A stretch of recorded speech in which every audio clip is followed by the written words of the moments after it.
नमस्कार, मैं हूं माही सिंह और आप देख रहे हैं next nine news. Arvind Kejriwal लगातार जिस तरीके से जेल से बाहर आने की पूरी जद्दोजहद करते हुए नजर आ रहे हैं, लेकिन किसी भी तरीके का कोई राहत मिलने का अभी आसार भी नहीं दिखाई दे रहा। ऐसे में अगर देखा जाए तो मनीष सिसोदिया की जो याचिका है उस पर उनकी न्यायिक हिरासत जो है वो 5 अगस्त तक बढ़ा दी गई, वहीं अरविंद केजरीवाल की 8 अगस्त तक बढ़ा दी गई है। तो ऐसे में किसी भी तरीके की कोई राहत मिलने की उम्मीद नहीं दिखाई दे रही। ऐसे में ईडी के मामले में अरविंद केजरीवाल को जमानत मिल गई थी, अंतरिम जमानत मिली थी। वहीं सीबीआई ने उसके बाद अपना शिकंजा कस दिया और उसके बाद फिर लग रहा था कि सीबीआई के शिकंजे से भी अरविंद केजरीवाल बाहर आ सकते हैं, लेकिन ऐसा कुछ देखने को नहीं मिलता है। सीबीआई इस बार के कोर्ट की सुनवाई में अलग अलग तरीके के सबूत लेकर आती है। उससे ये साबित हो जाता है कि अरविंद केजरीवाल कहीं ना कहीं, चाहे एक्साइज पॉलिसी हो या मनी लॉन्ड्रिंग का मामला हो, उसमें वो पूरी तरीके से लिप्त होते हुए नजर आए। अब जी हाँ, आपको बता दें कि मनीष सिसोदिया के मामले में हो चाहे अरविंद केजरीवाल के मामले में हो,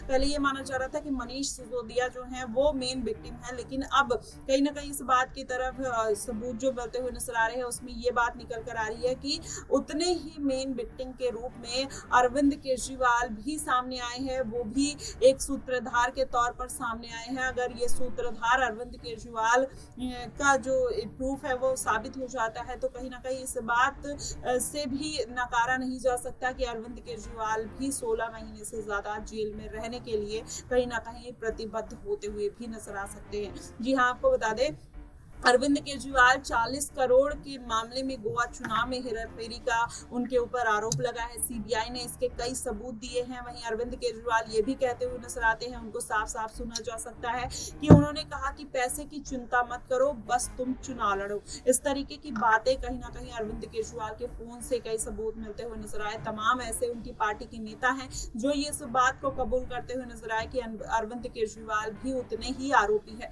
और यही कारण है कि उनको किसी भी तरीके की राहत मिलने की उम्मीद जो है अभी नहीं दिखाई दे रही। लेकिन 8 अगस्त को फिर से सुनवाई है। ऐसे में माना जा रहा है कि हो सकता है अभिषेक मनु सिंह भी जिस तरीके से लगातार जद्दोजहद करते हुए नजर आ रही है, ये भी बात कहते हुए नजर आ रहे हैं कि उनको कहीं ना कहीं जो सीबीआई की टाइमिंग है और ईडी की टाइमिंग है वो जानबूझकर किया जा रहा है। ये एक प्री प्लान कहीं ना कहीं है कि अरविंद केजरीवाल को फंसा दिया जाए। तो इस तरीके की बातें अगर देखा जाए टाइमिंग को लेकर ईडी सीबीआई के ऊपर भी सवाल उठते हुए नजर आए हैं, तो थोड़ा जो मामला है, जो पक्ष है, वो अरविंद केजरीवाल की तरफ भी जाता हुआ दिखाई देता है। तो ऐसे में जो एक उम्मीद है, चाहे आम आदमी पार्टी की हो चाहे आम जनता की हो, वो उम्मीद अभी भी अरविंद केजरीवाल के लिए कायम है कि हो सकता है कि 8 अगस्त को उनको बड़ी राहत मिलती हुई नजर आए, क्योंकि इस बार के लोकसभा चुनाव में अरविंद केजरीवाल को किसी भी राहत की कोई उम्मीद नहीं जताई जा रही थी, लेकिन फिर भी कोर्ट ने उनको 21 दिन की मोहलत दे दी। ऐसे में विधानसभा चुनाव सर पर है, माना जा रहा है कि अरविंद केजरीवाल को इस बार भी बड़ी राहत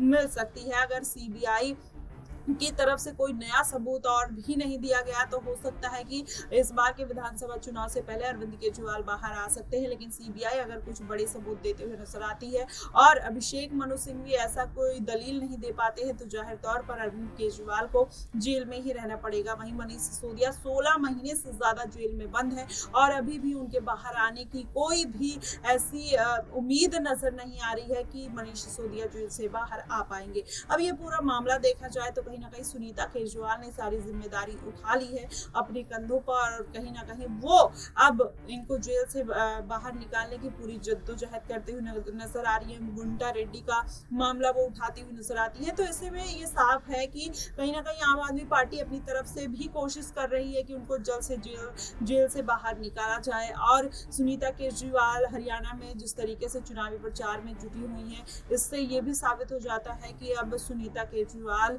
हो सकता है आगे की राजनीति की जो जिम्मेदारी है या फिर विधानसभा चुनाव की जो जिम्मेदारी है वो निभाते हुए नजर आए। देखना दिलचस्प होगा कि आखिरकार ये पूरा मामला किस तरफ जाता हुआ नजर आ रहा है और इस बार अरविंद केजरीवाल को जमानत मिलेगी या मनीष सिसोदिया को जमानत मिलेगी या नहीं, ये भी देखना दिलचस्प होगा। फिलहाल आपको क्या कुछ लगता है आप हमें कमेंट बॉक्स में जरूर बताइएगा। फिलहाल के लिए बस इतना ही। देश और दुनिया की तमाम खबरों के लिए हमारे साथ बने रहिएगा नेक्स्ट नाइन न्यूज पर।